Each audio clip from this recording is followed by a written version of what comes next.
এখানে রাজত্ব করছে প্রায় ২৫০ মহিষের এক বিশাল পাল। যমুনা নদীর বুকে জেগে ওঠা হারগিলা চর যেন হয়ে উঠেছে মহিষ পালনের এক আদর্শ প্রাকৃতিক খামার। জামালপুর জেলার যমুনা নদীর মাঝখানে বিস্তীর্ণ বালুচরে ছড়িয়ে ছিটিয়ে থাকে মহিষের বিশাল পাল। আর প্রকৃতির সঙ্গে লড়াই করে আদিম মানুষের মতোই বেঁচে থাকে এই চরের মহিষের রাখালরা। বাপদাদা শুদ্ধ আমল থেকে মোষ পালে, ঠিক আছে। আমি ওই স্মৃতি ধরে রাখার জন্য আমার মোষ পালতেছি। আসলে মোষ পালা আসলে লস নাই, মোষ পাললে আসলে লাভই আছে, ঠিক আছে। এইসব জিনিস আপনি পাললে পালে লাভ আছে।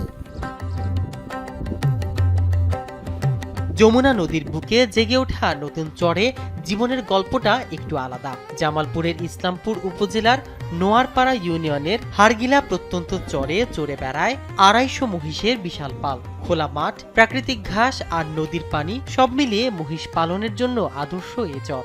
বাপ দাদা পালাইছে ব্যবসা, চরচারের মধ্যে থাই ২-২৫০ মোষ নিয়ে, ১০-১২জন মানুষ নিয়ে, হ্যাঁ। কিন্তু ১০ দিন আহি, ৫ দিন আহি, এই আঙের ব্যবসা। মহিষের রাখালদের জীবনও ভিন্ন ও আদিম। বালুচরের ঠান্ডা মাটিতে খালি পা ফেলে মহিষের সাথে রাখাল হাঁটে। এ যেন মানুষ আর পশুর এক প্রাকৃতিক মেলবন্ধন।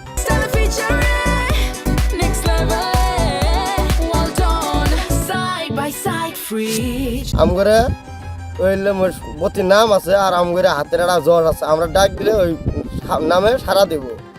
মানুষের নামের মতো আমগরে একটা নাম।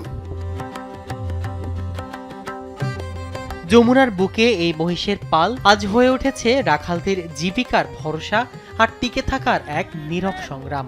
চর থেকে চরে ছোট ছোট তাঁবু গেড়ে বসবাস এই মানুষগুলোর। প্রখর রোদ কিংবা প্রবল ঝড় বৃষ্টি মাথায় নিয়ে তারা মহিষের পালগুলোকে পাহারা দেন শুধু পরিবারের একটু সচ্ছলতার আশায়। ৭-৮ মাস আমরা সর্বক্ষণই থাকবো। আবার কেউ কেউ হয়তো দেখা যাচ্ছে ১ সপ্তাহ কাজ করতেছে, কেউ কেউ দেখা যাচ্ছে ২ মাস ৪ মাস, মানে যার যেরকম মন মানসিকতা। মালিকের সাথে বলতেছে না ভাই আপনাকে আমার সাথে টাকা পয়সা দিতেছেন না, এই সেই। প্রাকৃতিক এই পরিবেশে আবদ্ধ খামারের চেয়ে অনেক কম খরচে মহিষ পালন করে সহজেই লাভবান হওয়া যায়। উপজেলা প্রাণী সম্পদ বিভাগ থেকেও এই উদ্যোগকে ইতিবাচকভাবে দেখা হচ্ছে এবং খামারিদের মহিষের রোগবালাই প্রতিরোধ, টিকাদান সহ প্রয়োজনীয় সহযোগিতার আশ্বাস দেওয়া হচ্ছে। প্রাকৃতিক পরিবেশে সুন্দর আবাসনের ব্যবস্থা রয়েছে। তো এরকম ভাবে যারা মহিষের বাতান করতে আগ্রহী, বিষয়টা লাভজনক। কারণ হচ্ছে এখানে হচ্ছে ঘাসের জন্য বা খড়ের জন্য আলাদা কোনো খরচের প্রয়োজন হয় না। নদী তীরবর্তী বা হচ্ছে মানুষের চলাচল থেকে দূরে থাকার কারণে সংক্রামক রোগ ব্যাধি এগুলো তুলনামূলকভাবে কম হয়।